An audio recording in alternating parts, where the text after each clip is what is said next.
Hello to all my happy scribblers and welcome back to the channel. And if you are new here, we are so happy to have you and welcome. Today we are setting up a weekly spread in my bullet journal with a theme of birds. I've been doing a different bird each week. So let's get started and see which bird I chose for this week. Here I'm just showing you a few of my new supplies that I have. I'm excited to use them. And I'm going to open up my bullet journal and then decide what my inspiration picture is going to be for this spread. So here you can see I looked over quite a few different inspiration photos and I wasn't really seeing what I wanted until I found this one here.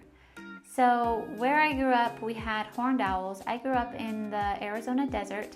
There was quite a few horned owls or great horned owls, I think they're called. But anyways, they were kind of scary to me as a kid until something particular happened and we kind of had one as a pet, which is, I think, illegal, but more on that in a minute. First, let me explain to you really the number one reason why I chose him. So if you look at the eyes of these other owls, not that they're not beautiful, but they don't really have that classic intense look, which was what I was going for. It's just what I think of when I think owl. And so I also looked at these complementary colors in here with the purple and the orange. My teenage daughter is always harping on me about complementary colors and the color wheel and stuff like that.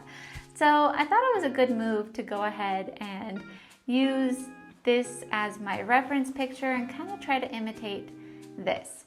So as much as I was intimidated by it, this was the one that I went for. And I decided to paint this in gouache right into my bullet journal. And so without further ado, I got my supplies and I chose some washi tapes and some little stickers that would match this color theme of this painting. And then I set them aside and I got right into the sketch. Oh, but before the sketch, I trimmed off a little bit of the paper and I rounded out those edges because I wanted to make it a Dutch door. Whenever I do a 4-page spread, I always like to do a little bit of a Dutch door. I just feel like it kind of brings the spread together. When I don't do that, it kind of feels like they're two separate things and I end up regretting it. Okay, so I'm going to tell you that story. So when I was a little girl, I don't know, I feel like I was maybe 8 or 9. We were driving home late one night. We must have been at a church event or something. And there was about a half an hour of just dirt road from the pavement to get to our house. And in the middle of the road, there was an owl all of a sudden. So my dad pulled over and he checked it out and it was alive, but it was hurt. Now, as far as I understand, in Arizona, or maybe anywhere, I'm not sure, these owls are protected and you're not supposed to ever have any of them in captivity. But this owl had a broken wing, and so I remember my dad got a towel from somewhere in the truck and he kind of threw it over this owl and wrapped it up and we took it home.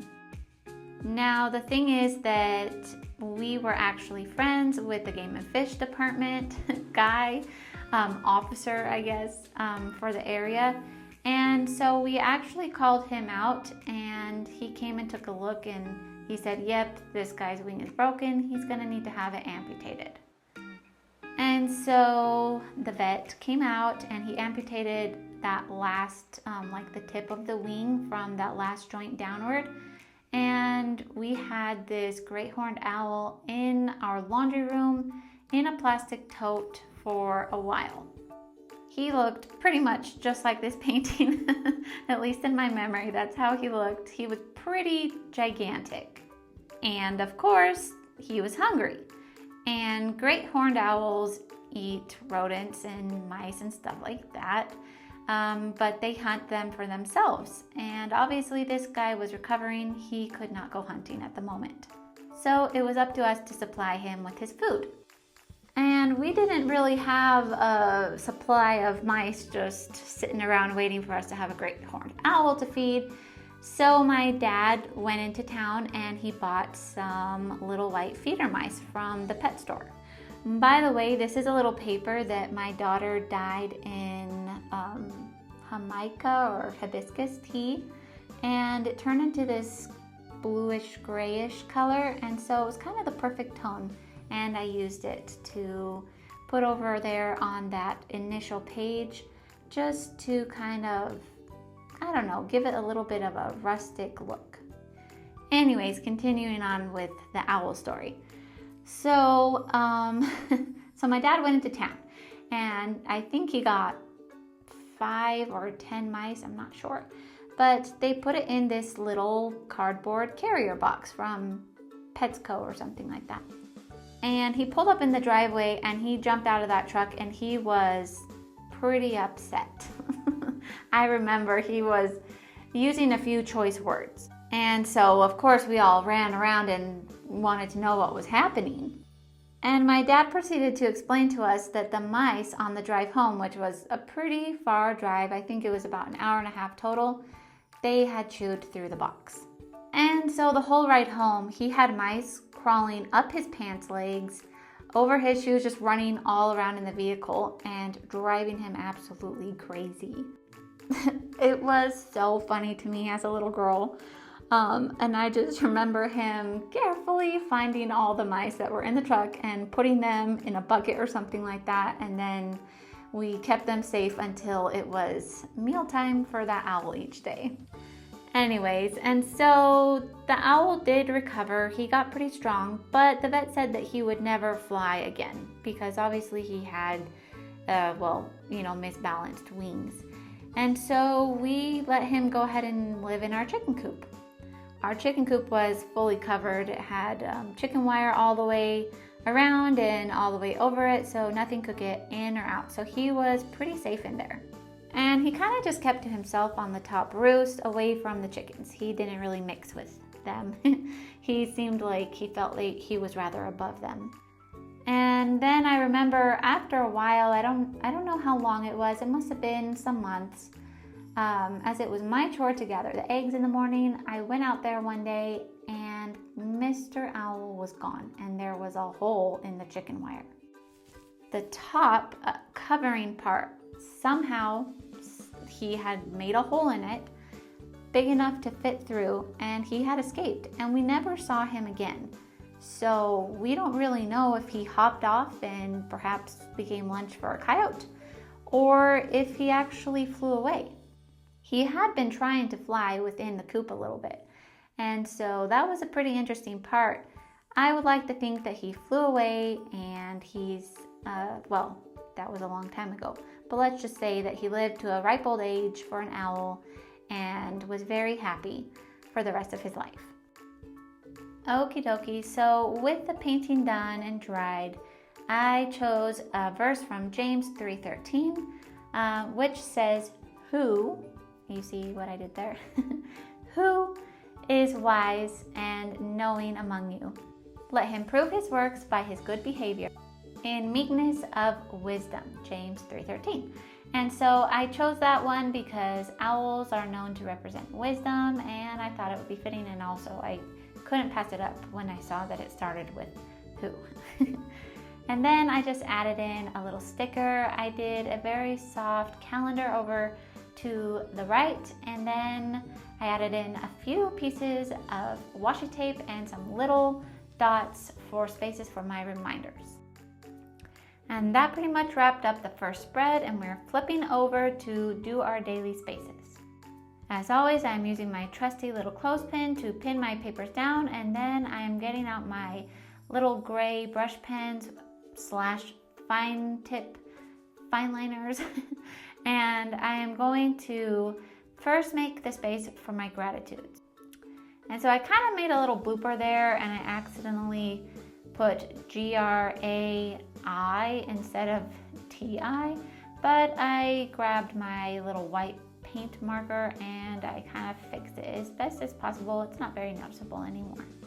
I kind of let one layer dry and then go in with another layer, and that helped it out.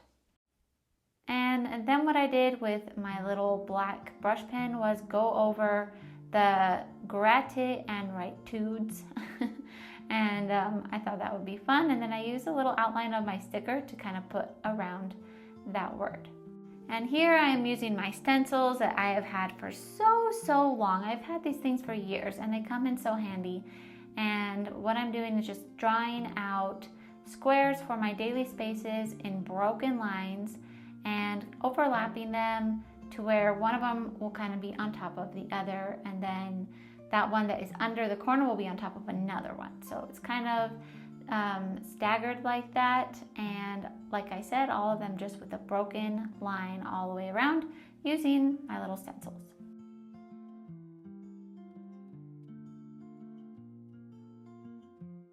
So once all of the broken lines were done, I went with the brush pen side of the pens and I put in the light gray on top of those broken lines. So it kind of ends up looking like a line with stitching down the middle, and it's kind of a cool effect. Then I wrote in each space the day of the week, and then I went in with that darker brush pen and I wrote in bigger letters, or rather numbers, I wrote the dates in so that I can easily see the day and the date. And then just for a little bit of extra decoration, I took some of those little dot stickers and I placed them on each of the daily spaces just to give it a little bit more of a pop. And then just checking with that little Dutch door how much space we have over there on the edge. I'm going in and I'm writing in week 25 because that is the week that we are in, and then I am just doing a little bit of decorations with some washi tape and kind of giving the finishing touches to this spread. This little leftover space was perfect for my dinner's menu. I had just the right amount of spaces, and then I just looked in this little notebook thing that I have to find something that would go along with this color scheme, and I taped it in there with the washi tape. So this little notebook thing full of these transparent pictures is pretty cool and I really like it, but I have noticed that they do take a little extra,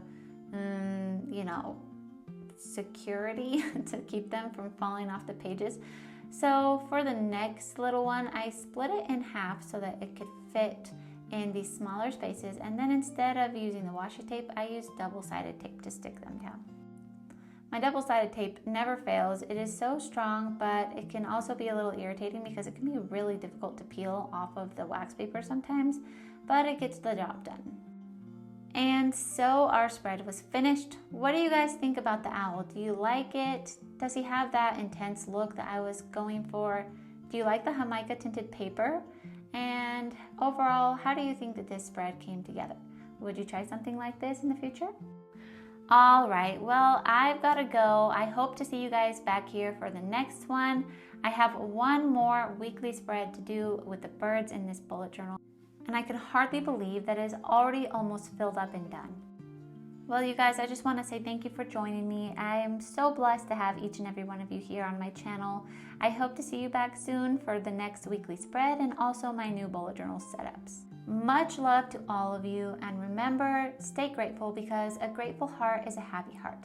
Love you all. Bye.